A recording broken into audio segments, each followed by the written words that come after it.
It is time for a 4-day work week. The 5-day work week was great when 6-day weeks and 10-hour shifts were the norm, but that was back in the 19th century. In the 21st century, we need a new standard for what work looks like, one that actually reflects the reality of working conditions today. First of all, I think it's pretty obvious that we work way too long. I don't think I really need to say much on this besides the fact that you never really hear anyone complaining that the weekend is too long or that they'd rather be at their job right now. And on top of that, between weekend laundry and chores and errands, it's not like we're not doing work on the weekends. Given all this, it should come as no surprise that the idea of a 4-day work week is overwhelmingly popular. In a recent survey conducted by Newsweek, 71% of American workers said they supported a 4-day work week.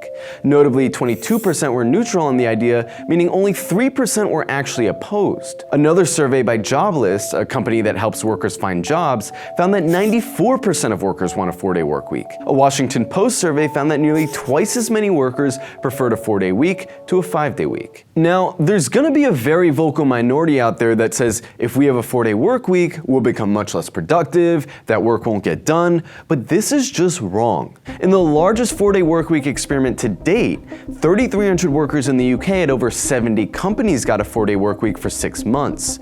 The study had a 180-100 model, meaning workers got 100% of the pay they normally get for 80% of the hours, and in exchange, they continue to put in 100% of the effort they usually put in. A staggering 95% of the companies that participated reported that productivity levels were the same or higher than they were under the 5-day work week, and 92% of the companies that participated said they would make the 4-day work week a permanent thing.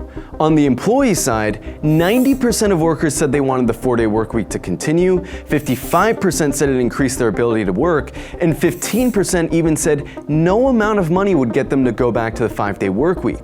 In the words of one participant, the 4-day week simply makes you happy. Speaking of which, let's think about the mental health benefits of this. So many people, especially young people, struggle with depression, anxiety, people have trouble focusing, they're stressed out, they have no sense of purpose. How much of that do we think is rooted in our jobs? Imagine what it would feel like if we had an extra day to go outside, or go to the gym, or vacation, or be with friends and family. In fact, you don't even need to imagine, because that experiment they did in the UK showed a 54% reduction in negative emotions among participants. 71% of participants said they felt less burnout. The proof that a 4-day work week is not only possible, but necessary is overwhelming, which is probably why there's a growing movement of people who are saying the time for this is right now. Bernie Sanders recently wrote an op-ed calling for a 32-hour work week with no reduction in pay. Shawn Fain, the president of the United Auto Workers Union, one of the largest unions in America, recently called for a 4-day work week for UAW auto workers with a 46% pay increase. A Pennsylvania state legislator is preparing to introduce a bill that would require large companies to reduce working hours from 40 to 32 without reducing pay. It's not a coincidence that this is all happening right now. One of the most basic laws of history is that technology is constantly improving, which allows us to do more with less. For example, the world's first computer weighed 30 tons, took up 1,800 square feet of space, and required 186,000 kilowatts of power to do approximately 5,000 operations a second. An iPhone 12 can do about 11 trillion operations per second, fits in your pocket, and you can pick one up right now for around $300. You can see the same trend in digital storage, medical technology, TVs, or just about any electronics. They get more powerful, smaller, and cheaper with time. And when you think about the technology that's coming out today, AI technology, nanotechnology, the Internet of Things, we may very well be headed for what could be a highly technological society where there's no longer a need for humans to toil away doing menial tasks. This all begs a very simple question. If technology has made the average worker way more productive than ever before in human history, why are we still working the same hours as workers from the 19th century? If a worker today can produce in 20 hours what a worker 100 years ago could only produce in 40, why do we still work the same 40-hour work week? The demand for a shorter work week isn't based on laziness or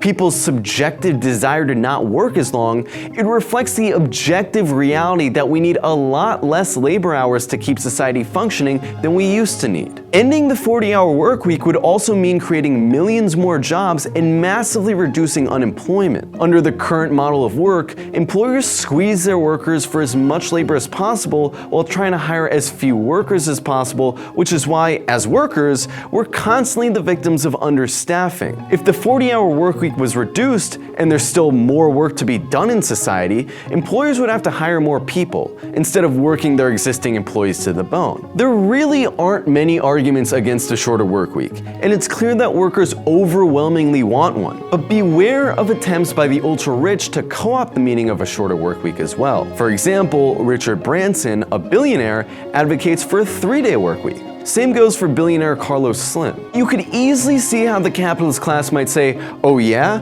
you want a 4-day work week? That's fine, but if you only work for 4 days, that means you're only gonna get 4 days pay. That's not the kind of 4-day work week we're talking about. That's the capitalists finding ways to reduce their labor costs under the guise of a shorter work week, which would actually make it harder for workers to make ends meet. The whole point of a 4-day work week is that we work less without any reduction in pay, because modern technology allows us to produce more with less work. If a 4-day work week were to be implemented, it would have to be mandated by law that employers can't lower workers' weekly pay. And don't even try to say that the capitalists can't afford it.